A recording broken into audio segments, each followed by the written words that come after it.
Assalamualaikum Ustaz. Waalaikumsalam. Bagaimana sikap kepada saudara yang murtad? La yahillu damu mri'in muslim illa bi ihda salat. Tidak halal darah orang muslim ditumpahkan kecuali dia melakukan tiga. Siapa yang melakukan tiga maka boleh dipancung kepalanya, mati. Yang pertama, an-nafsu bin nafsi, pembunuh. Dalam Islam pembunuh tidak dihukum penjara tapi hukum pancung. Yang kedua, as-sayyibuz zani, sudah menikah, punya istri, punya suami tapi berzina, maka juga dihukum mati, ditanam setengah badannya, dilempar batu pakai mati sampai mati. Yang ketiga, at-tariku lidinihi al-mufariqu lil jamaah, orang yang murtad meninggalkan agama Islam maka dianggap pengkhianat, maka dia dihukum mati, hukum pancung menurut hukum Islam. Tapi kita tidak pakai hukum itu, kita pakai hukum konvensional.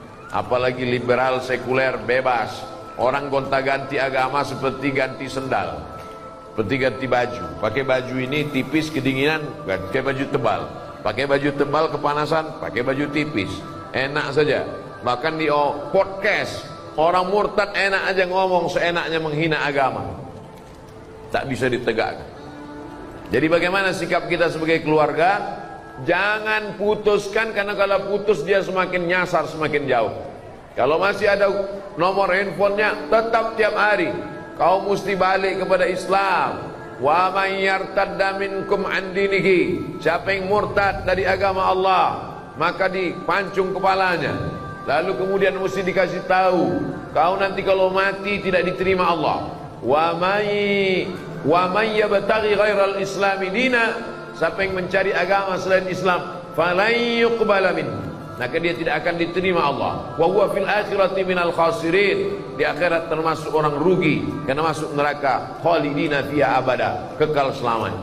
Jangan pernah berhenti mengajak dia untuk balik ke agama Islam sampai akhirnya dia mati. Dua kemungkinan, kita capek lalu dia mati, atau kita lelah, kita mati duluan. Yang penting kita sudah melaksanakan amar ma'ruf nahi mungkar. Adapun berbaik-baik menganggap ini bukan masalah, maka kita sudah melakukan setuju dengan perbuatan mungkar. Man ra'a minkum mungkaran, siapa yang melihat perbuatan mungkar, falyughayyir biyadihi, robah dengan tangan. Fa illam yastati', kalau tak sanggup dengan tangan, fa bilisani, dengan lidah. Kalau tidak sanggup dengan lidah, dengan hati. Jangan diam, karena diam berarti as-sakitu 'anil haq syaitan akhras.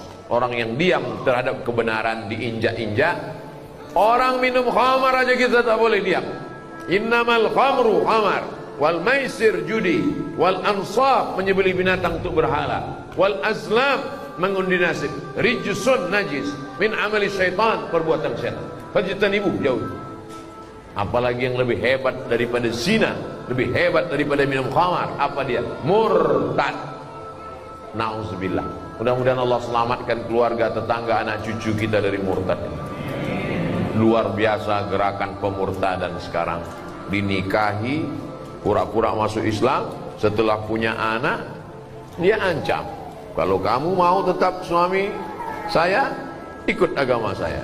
Kalau kamu tidak mau, saya tinggalkan. Perempuannya tidak kerja, tidak ada duit, takut, akhirnya murtad. Pemurtadan dengan cara nikah, pura-pura masuk Islam, robah KTP, habis itu punya anak satu, murtad, tak terhitung jumlahnya.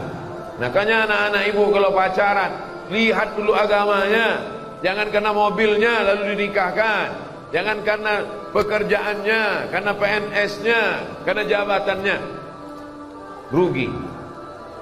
Allah selamatkan. Tidak apa-apa kejam-kejam, marah-marah sedikit, lebih baik daripada nanti menangis di akhir masa. Kakek-kakek, nenek-nenek umur 70 tahun datang ke kantor Basnas.